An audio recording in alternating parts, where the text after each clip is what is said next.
today we are going to be talking about emotional regulation with Coach Bonnie Butler. This is a very big challenge for many in our community because we are dealing with difficult people, often our exes, especially when it comes to communicating with them, and especially when we have to go to court. And it's super, super stressful. Here she is. Really glad to have an expert in this area help us because it is so difficult to not do the knee-jerk responses of like and our exes are often really good at baiting us. So before you even introduce yourself, Bonnie, what does emotional regulation actually mean? And then why is this important? So emotional regulation is the ability to check in with yourself. What are you feeling? To be able to, number one, just take a step back for a second and recognize what's happening in my body right now. What is it that I'm feeling? What's creating those feelings, and how to slow them down, how to slow your thoughts down, and then how to be intentional about how you want to move forward in those moments, right? Because you're right, there's just so many of us that snap reaction. We default into the reactions that we have always had. But the beauty of emotional regulation is that we can actually control our emotions. We can control our thoughts. We can slow things down. We can take a step back and we can say, okay, how do I want to be in this moment? Who do I want to be in this moment? How do I want to walk forward with this situation? And the more we learn how to practice emotional regulation, the more it starts to become our default. And then those knee-jerk reactions don't happen. They get farther and farther apart until you can be in a situation, and regardless of what is happening, whether you're headed for court, whether that ex is just pushing every button he can push, you are responding in a way that you want to respond rather than reacting out of that gut punch default thing that we've all learned how to do. It sounds so simple, and yet no. Yes, it sounds simple, right? Remember that commercial with the easy button, right? If it's just push the button and it's easy. It's it is not an easy journey, but it is definitely worth learning how to do it, learning the tools, learning the tips, learning all of the things and practicing them, because it's just like anything else, right? We can read all of the books, but if we do not apply anything out of the books, there's no transformation. So Mhm. you have to apply the knowledge and then you have the transformation. And it does take daily practice. If you just get in a daily routine of checking in with yourself, how am I feeling today?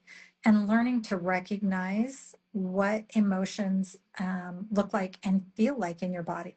So when you're in that moment of high stress and things are overwhelming, if you can just, sometimes the easiest thing to do, if you can remember this, put your hand up and just say, okay, stop, just pause for a minute and just take a deep breath and just breathe in slow through your mouth and let it, or slow through your nose, out through your mouth, right? And most of us don't recognize that when we are stressed, we're actually not breathing. We're Oh, holding I our breath, see it. I see it all the time right? because we work with people Mm-hmm. on camera and you can see them holding their breath. Yes. Yeah. And that is like the worst thing you can do to make a rational decision is hold your breath, because our brains need oxygen in order to make a rational choice. So if you can put your hand up, tell yourself, and sometimes it's a gentle, okay, that's pause, right? And sometimes it's stop it, stop, and just stop those thoughts, just something that will disrupt that thought process, because really it's your thoughts that are spinning through your mind that are Mhm. creating the emotions that are causing all the sensations in your body that start to feel so overwhelming. So if you can stop that spiral, breathe, and just 3 or 4 just calming breaths. And part of that, if you can get your breathing in coherence with your heart rate, then everything in your nervous system will calm down and your body will start to calm down. And then you can really look and say, okay, what's going on inside of me? Where am I feeling this? Is it in my hands, my heart, my head, my gut? Where is all of this stuff sitting? And start to really define it, figure out where is it? You can ask yourself, how big is it? Does it have a color? Does it have a temperature? And then you can say, okay, am I angry? Am I frustrated? Am I sad? Am I annoyed? What is that emotion? And if you can name the emotion that's happening, identify where it's happening, really just look at it. Take a minute to know it's just a sensation. It's really not going to kill us. It feels like it will, but Mm-hmm. it's not going to. And so then identify it. And you know what? It's okay. It is okay to feel whatever emotion you're feeling and allow yourself to just say, okay, this is how anger appears in my body. This is where anger sits. This is how cold or hot it is. This is how big it is. And just know that it's okay. It's okay to feel that emotion. And then you can just say, okay, now what? Right? Mm-hmm. Now, what do I want to do with this? Do I want to release it? Do I want to sit in it for a few minutes and allow myself to just, sometimes we just need to sit with it for a minute because so much has happened and it's okay to feel angry about things that have happened, right? We Mm-hmm. don't want to sit in that anger long term and we don't want to make anger our default because that damages us. It doesn't damage the other person, but Mm-hmm. it does create a lot of health problems for us. Yeah. But we can make an intentional choice. Okay, what do I want to think instead? Right. So maybe we're thinking, oh my gosh, he's such a jerk. He's being difficult. He's this or she's that. Right. And we get that thought spiral going. And then that's creating all of this angst in our body. And then we can just, when we breathe, calm down, recognize it, identify it, and then be intentional. Do I want to continue thinking that thought? And if I don't want all of this to continue and I'm ready to release it, there are specific tools that we can use to release, right? We also can say, okay, I don't want that thought anymore. I don't like what that's doing inside of me. So, what can I think instead? What thought can I choose instead? And we can choose more productive thoughts and thoughts that will actually move us forward in the process rather than keep us stuck in the anger because it doesn't do us any good. It doesn't do our children any good. It doesn't do our friends or extended family member any good if we choose to just sit in that for extended periods of time. And I just thought to figure out how long you need to stay there. Maybe it's 2 minutes, 5, 10, whatever. But then make a choice. Okay, I don't want this right now. I'm done with this for now. And that doesn't mean it's not ever going to come back, right? But we can choose in this moment to release that sensation. We can release that thought and we can choose something that will bring us to a better place, to a place where we can be at peace and a place where we choose intentionally how we respond and how we want to respond and who we want to be. Because very few of us really want to be that angry, screaming, yelling person, right?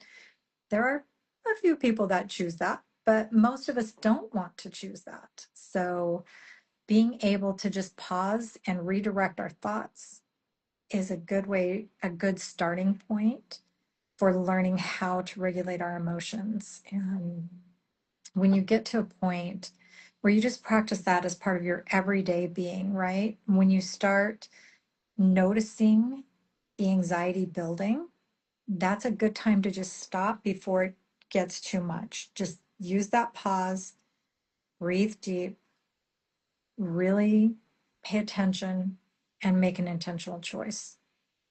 I really like how there's that physical movement of going like Mhm. this to stop instead of just Yes. having it in your brain where you're like, I have Mhm. to stop thinking this way, but to make No. your body move and signal. Mhm. And before we even go on, Bonnie, can you introduce yourself? Like tell us a little bit Sure. about who you are and your background and how you became attracted to this particular topic. So I am Bonnie Butler. I am an emotional regulation coach. I work with twofold. I work with anybody who needs help with emotional regulation who really knows they're not doing well and they want to do better and learn how to do better. And then I have another avenue in my business where I work predominantly with foster, adoptive, and kinship parents who are raising kids who have been through really tough things. And those kids have a lot of trauma background.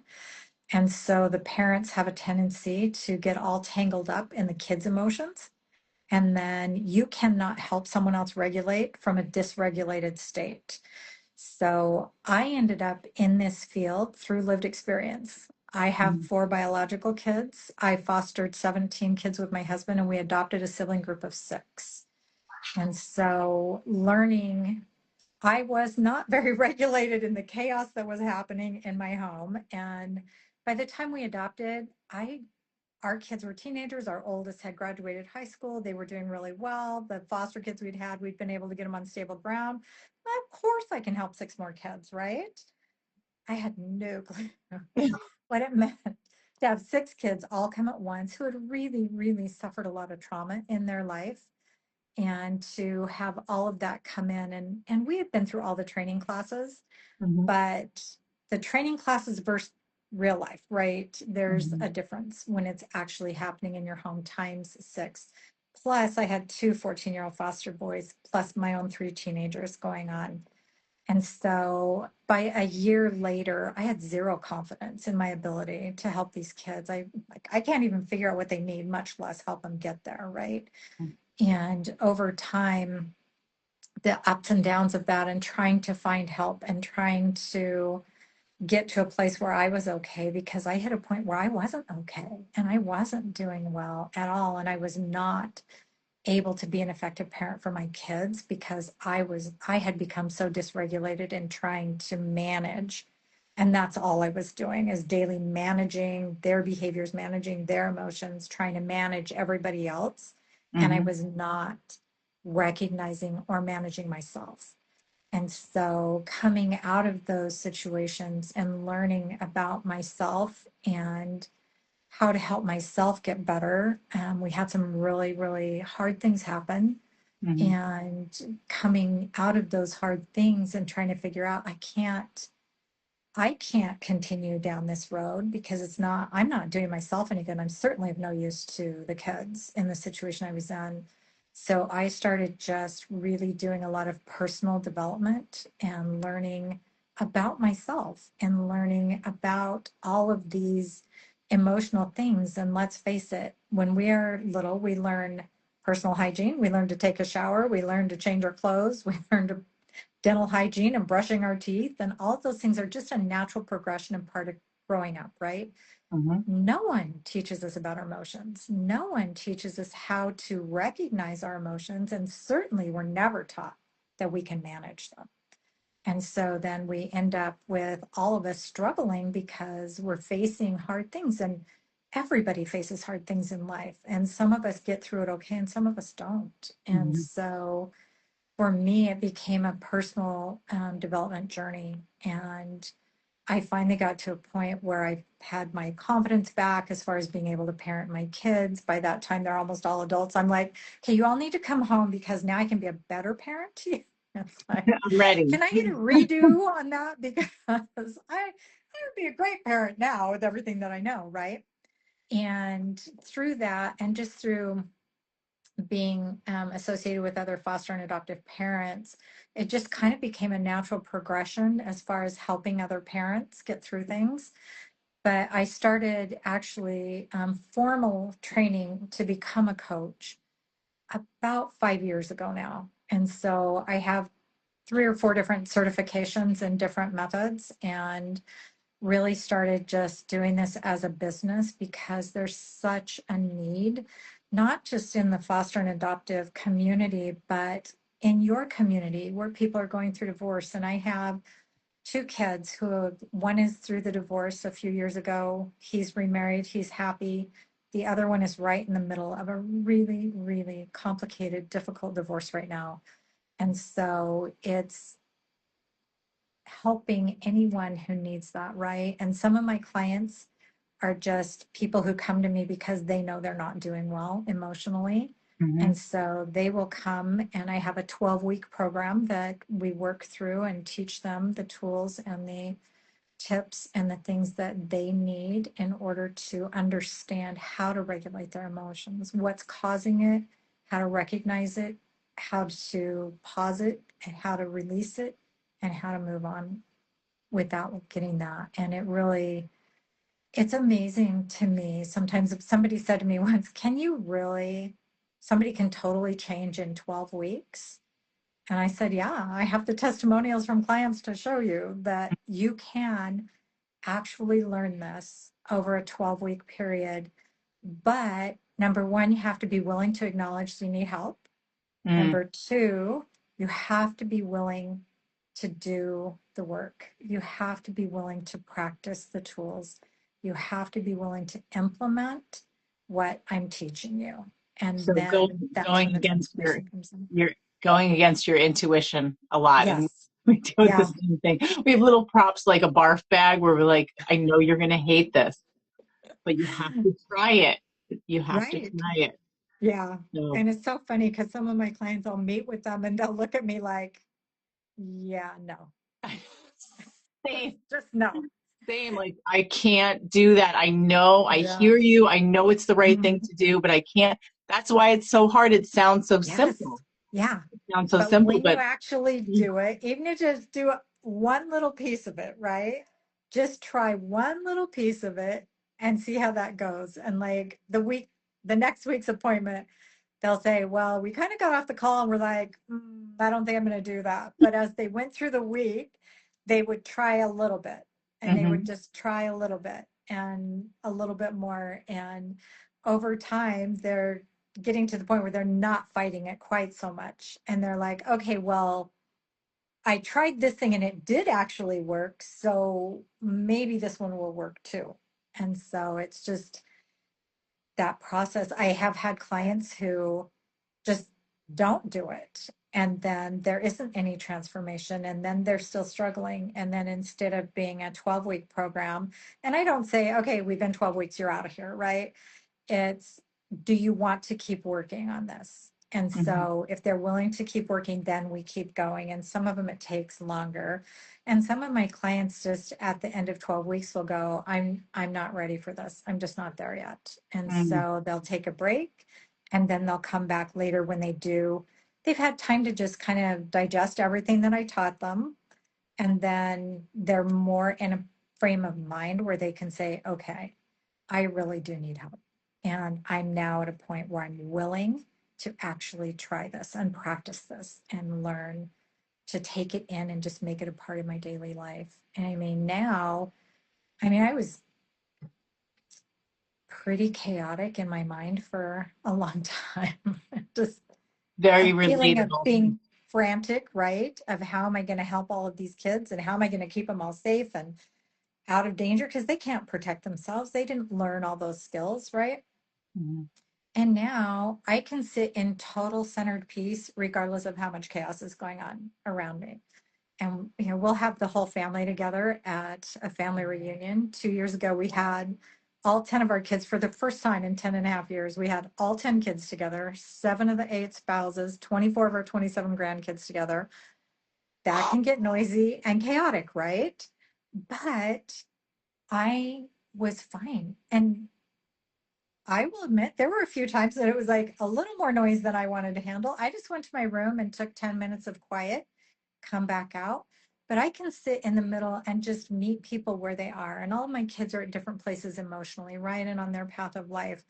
But I can be in that room with them with all of that energy and I can be calm and I can be at peace regardless of what's happening. And the nice thing is that when we learn this and when we become proficient in it, it has a ripple effect. right? Let's talk So, about that because we talk about the importance of self-regulation and yes, how it impacts mhm, co-regulation. And I yes. don't know if people understand what that means. Could you talk about self-regulation and the ripple effect of co-regulation or anything else?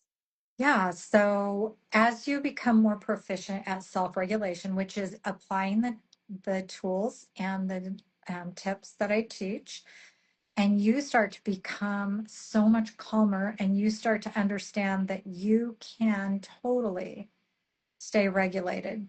That, we all have those moments. I have moments where I'm like, what the heck? And then it's like, okay, wait a minute, just Stop. breathe. We're going to be fine. We're going to get through this. Just breathe for a minute. And I'll tell my husband, give me a minute. Just give me a minute. That was a little bit of a shockwave there, but we're going to be fine. Right. And that's the self-regulation point. When you can say, okay, hold it. We're going to be fine, but I need a minute. Just let Mhm, me breathe for a minute. Let me process what you said. Let me process what my options are. And let's see what the best way to move forward is. That's self regulation. When you can get to that point where you can say, okay, hold on, and allow yourself that space to mhm. hold on, to make a decision, to be able to breathe through it, to look at what's happening and say, okay, I can be rational in this situation and I want to go this way instead of that way. That is self regulation. The more you practice and the more proficient you become at self regulation, the calmer you are in all of these situations. And pretty soon your calm is spreading out to the people around you. If you notice when you're in a group of people and there's somebody that you're just kind of drawn to their energy, right? And Mhm, it's not that they're saying all the right things. It's not that they're doing all the right things. It's that they, in general, are a calm, steadying presence, right? mhm. So we're drawn to that because we're seeking that. We want that calm that they're exuding. So one of my kids said to me one time we had everybody together, just like, Mom, you are so much calmer than you used to be, right? And I see that when I'm calm, it's easier for the people around me to be calm. Mhm. Where if I'm anxious and I'm stressed and I'm frantic, that energy pushes out to the people around us and they feed off of that. And especially for anybody who's prone to easy anxiety and overwhelm, they will pick up on that and feed right into that. And then they start feeling what you're feeling.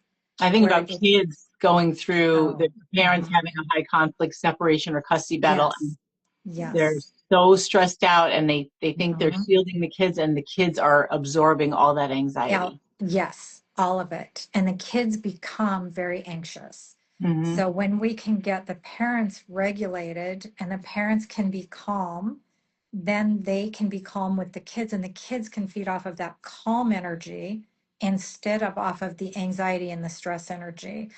Hardest thing that I've seen with this is sometimes those kids start feeling that they need to be responsible for So, their parents' emotions. They hmm. need to start taking the lead. They're trying to calm their parents down. They're going over the top, trying to be good, trying to behave, trying to do everything so that they don't add stress to the parent. And that is really a tough place for kids to be. And they can't do that. They don't have the skills or the maturity or the awareness to be able to do that for their parents. So it's Also, you really think about critical. how it's um, training them for an unhealthy relationship dynamic, Yes. where they then Yes. feel responsible for someone Hmm. else's feelings, and that if that person's Yes. angry or sad or any negative thing, that's their Hmm. own fault. Yes. So the healthier we can get the parents emotionally, and even when you're in these difficult conflicts, if you are able to self regulate and your kids watch you self regulate and they watch you learn how to calm, stop, pause, breathe, they're watching that. And then they are learning that, right? And then you can actually teach them how to do that. Hmm. And, it's okay to say, you know what, mom is really struggling right now. Give me a minute. Just let me take a breath. I'm going to breathe a little bit. I'm going to look at things, and then we can come back to this conversation, and I will be in a better position to help you. right? And reassuring the kids that they're not responsible for any of this. And, our words are really powerful and words are really critical. And sometimes changing one word in a sentence makes a huge difference. Mhm. And for the kids, that's important, right? Because we can say this isn't your fault, but are they going to believe that?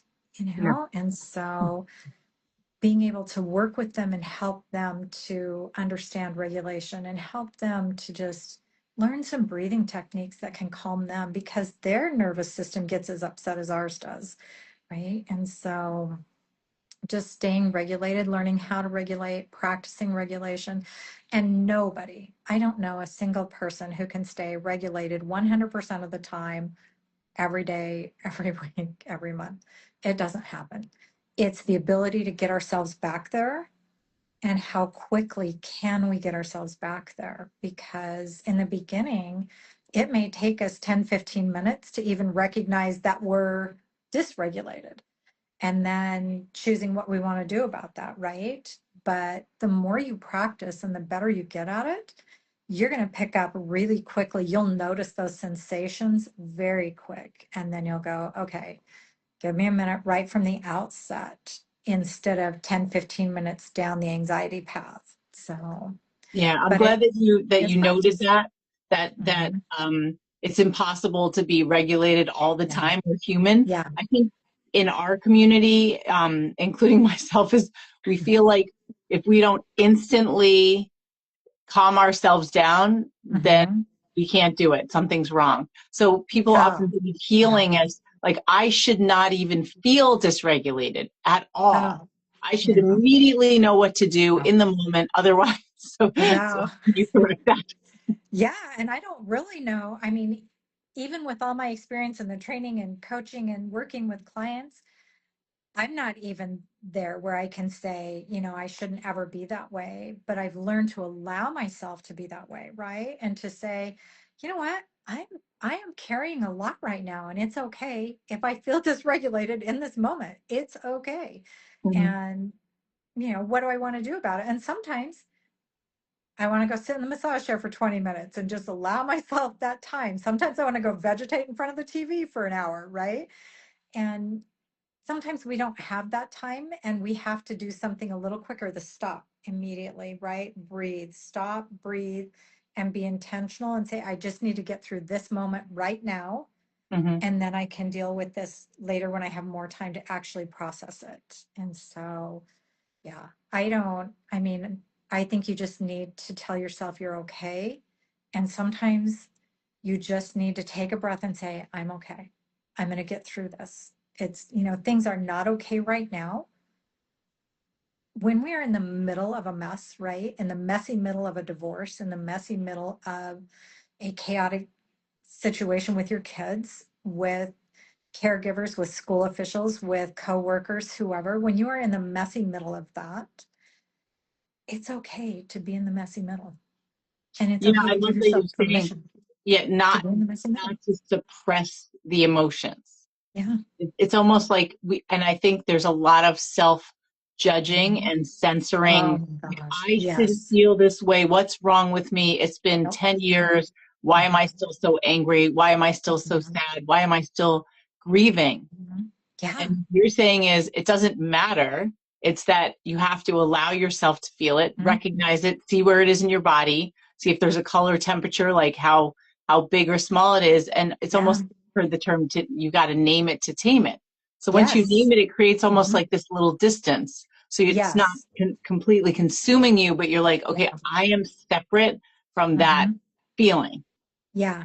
And it's interesting you bring that up. I have worked with clients who they are always saying, my anxiety, my anxiety. And I'm like, okay, so number one, let's stop that. Don't Mm. claim it as my anxiety. So let's say the anxiety that I'm feeling right now versus my anxiety, right? So The anxiety interesting. that I feel, right? Hmm. Because that gives you just that little door to crack open that you don't have to own that and hold on to it. And it's not your security blanket. Oh, that's so It's so much a sense. feeling. right? It's a sensation in your body that's being created by the thoughts that you're generating. And it doesn't have, you don't have to own it like it's the most important thing, right? And so sometimes just that switch of the anxiety I'm feeling is creating this sensation in my body, right? And And if I it's can, transient. It's not my yes. anxiety that always lives with me. Mhm. Right. And so sometimes I'll have them name it, right? Because sometimes they can see it as a separate entity. So I have one client who named their anxiety Jim, right? So you don't have to take Jim with you every time you leave the house, right? Mhm, You mhm. can leave Jim home today. Or if Jim is insisting on coming with you, put Jim in the back seat, Uh-huh. right? And Uh-huh. so if they can visually start to say, okay, this doesn't have to be inside of me. It can be right here next to me. I'm not ready to let go of it yet. I'm not ready to say I'm done with that. And that's okay. Mhm. But if you can get it to ride in the passenger seat instead of in your lap, Yeah. there's a difference, Mhm. right? And then you can move them to the back seat and then you can start leaving them home on occasion. And But so great it's a analogy. process Yeah. of letting go. So, Yeah. So, and I also love that this is something that people can learn, because I think there's a yes. misconception is this person, my ex or my anxiety is living in my head and it's been this long and I can't get them out and there's nothing I Yeah. can do with it and it's going to be this way forever and my life's going to be miserable. Yeah. And that I meet a lot of people in that position. By the time clients find me, sometimes they're just hanging by a thread, feeling like Hmm. there's no hope. Yep. And there is hope. I promise you, there's hope. And we can get you through this. And we can get you to recognize it, to process it, and to release it and to let go of it. And sometimes it happens quickly, and sometimes it doesn't happen quickly. And one of the things that a lot of people don't recognize is that any change in your life, regardless of what the change is, any change has a loss associated with it. And it Mm. might be a small loss, it might be a massive loss. But when something changes in your life, it means that you've let go of this thing to get this thing, right? And so there's sometimes a loss associated with this. Even if this is a really good move, Hmm. there's a little bit of loss over here of what was, because you have to let go of what was to get into what is and what can be. And you have to be able to move through that. But letting go of what was means that there's a little bit of loss. And if there's loss, there's grief. And sometimes it's just a quick grieving process, and sometimes it's an extended grieving process. And some people can navigate that grief, and other people need help navigating their grief. And they get drowned in the middle of the grief and they can't find a way out on their own. And, one of my daughters was really struggling, and I asked her, are you like paddling your canoe at all? Or you just got the paddles in the bottom of the boat and your canoe's just going down the river or wherever the current is taking it, right? Hmm. Hmm. And she said, Mom, I don't think I even have any paddles. And Hmm. so then step one is get some paddles. Let's equip you with the paddles that you need. And then step two is start using the paddles and strengthening your muscles as you use the paddles to start steering your life in the direction that you want your life to go, rather than just being tossed around by everything that comes up and having no anchor at all in your life. It's such a hard way to live when you're torn and pulled and tossed by every which direction, by everything that happens and every circumstance that comes up, and the emotions are out of control. And it's always, where it's easy for people to start sliding into that negativity, and that negative hole gets deeper and deeper because we find what we're looking for, and what we focus on grows. So often when we start getting into that negative spiral, that's all we see. And it's Hmm. all we find is the negativity. And for me, I had a really profound experience with that about a year into having this large family. I had an experience where I was just really, really struggling. And I was just, I believe in God and I'm talking to God and saying, I'm at my wit's end here. That Hmm. something has to change, right? And the thought came into my mind that I had to stop focusing on what might have been and start focusing on what could be. Hmm. Because what might have been was never going to happen. As soon as I said yes and took these kids, those doors closed. I wasn't, you know, if I hadn't taken the kids, I would have been 2 years away from having all my kids out of high school. And I, in my mind, had this fantasy that life would be wonderful and beautiful and I wouldn't have any problems, right? Because that's reality, you know? Hmm. But in that moment of recognition that I had to stop focusing on what might have been if I hadn't done this Hmm. and allowing it to be good. And then the question is, how do I let it be good? Yeah. Right. And that was kind of the start of this journey. How do I let this be good?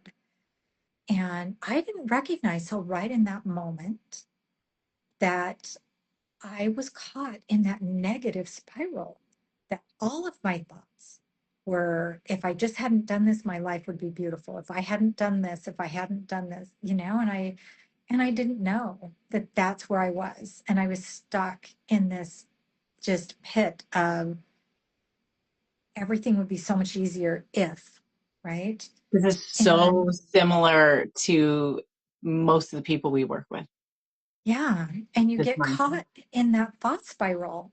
And Hmm. unless you recognize it or somebody puts it right in front of you, like they did for me, you don't notice that you're there. And Hmm. you can't get out until you know that you're there and you start recognizing, holy cow, how did I get here? And how long have I been here? And no wonder I'm struggling with my kids. I'm not seeing one positive thing all day long, right? Hmm. And the hard thing was when I started really turning things around, there was beauty all around me. And there were amazing, beautiful moments happening. And I was missing them because I Hmm. was stuck over here in the everything is hard journey. And Hmm. things are still hard at times, right? But when I was able to start noticing beautiful moments and I was able to start recognizing that wow, there's a lot of good and we've come so far. So I had to change my focus from this is where I need to get and I'm never going to get there Hmm. to look how far I've come. Look at where Love they it. were and where they are now and where we are as a family now. We've come all this distance and start focusing on what was working instead of what isn't working. Hmm. And that changed everything for me. And it was still, I mean, that was still a very long, long journey out of Hmm. there and that continual practice. But it makes such a difference when we can start recognizing what is it that you're looking for, because you're going to find it, and what you focus on is going to grow. Hmm. So when you notice what you're focusing on, is that what you want to focus on? Are you growing what you want to grow? Are you growing in love and kindness and calm and peace? And are you able to find those things? Or are you growing in the negativity and everything is wrong and the anger is growing and everything on the negative side is getting bigger and making a conscious choice about which side of that you want to grow because they're both coexisting. They're there. And you just have to recognize that you have options. Yeah. Oh, I love it. Bonnie, this is so inspiring. I have Thank you, Bonnie. several people in my head that I'm like, they are going to be watching this interview and hopefully Yeah. getting in touch. So how can Yeah, people please. find you? So they can find me the easiest way. Everything for me is Bonnie Butler Coaching. Hmm. So I'm on Instagram, Bonnie Butler Coaching, Facebook, Bonnie Butler Coaching. My website is Bonnie Butler Coaching. And my email is Bonnie at Bonnie Butler Coaching. So easy enough to find me. Just remember my name, but they can reach out by email and I will get back to them quickly. If they go to my website, there's a button there where they can click the button to schedule a call with me. I Hmm. am happy to do that. I really I hope it's come across a little bit. I am passionate about this. I am You came across as very passionate. passionate Yeah. about helping people have a better life and Yeah. understanding that you have a choice and you can have a better life. Things can get easier and they can get better. And the best days for me are working with a client and I see the light go on, right? Mhm. And they got it. Something finally clicked and they're like, wait, what? And I had a client that I'd been working with for a long time and she was so struggling. And there were times when we were on a video call together and she almost was just curled up and tight. And Mhm. she was just hiding from the world. And as we talked about things and going through things and she said, "Are you telling me that that's just a thought? It's not a fact?" And I said, "I am telling you that's just a thought. And you can choose not to think it. We can clean our thoughts up, right?" And she just was like, she sat back for a minute.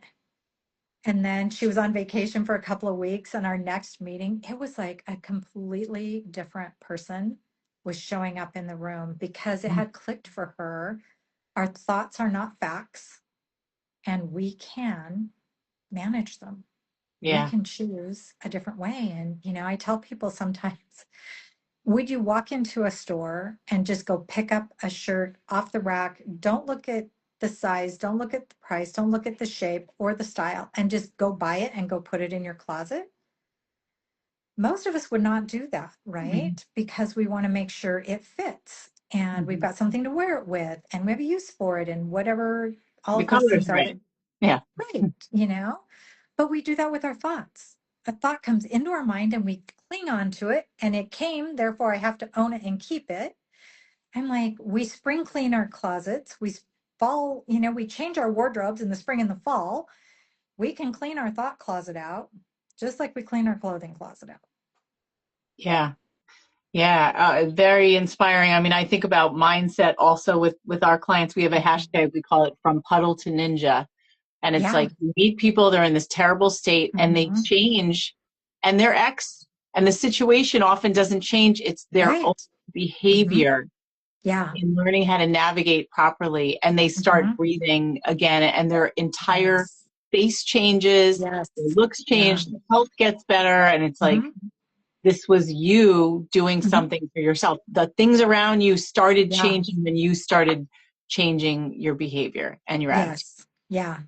And so often in the beginning, the other person doesn't change, right? Right. But Yeah. you're changing and you just continue on your own journey and you change and you can tolerate whatever they do at that point. But sometimes your change leads to their change Hmm. because they can't get away with treating you the way they were treating you. So things have to change because you don't allow that anymore. Yeah. Yeah. Yeah. Wow. Well, thank you so much, You're Bonnie. welcome. This has been an amazing conversation. I've Thank really, you. yes, and I can't wait for some of our clients to find you. Yeah. Send them my way. I'm so happy to help people. Good, good. All right, let's definitely not make this the last conversation. Sounds great. All Anytime. right, take care. You too. Bye. Bye bye.